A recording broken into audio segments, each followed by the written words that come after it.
دا به ورته موږ حلال کو درېږه دا به حلال کو او نور. السلام علیکم ورحمت الله. زما تر څنګ چې دا غوی وینې دا نصیب الله ورور موږ ته نن دفتر ته راوړی که نه او نن دفتر ته راوړی وایي دا وخلې ذبحه کړي او غوښه یې په مسکینانو تقسیم کړي. نو قربان د ده له احساس نه شم، الله دې خیر و برکت ورکړي. نو زه خو ترې نه ویرېږم، خو هسې لږ ګپ ورسره لګو.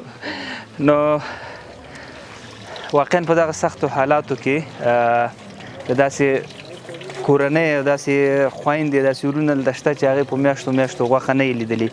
نو الله دې نصیب الله ورور دا صدقه قبوله کړي.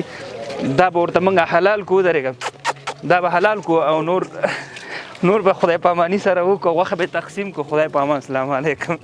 شه استاد واخله.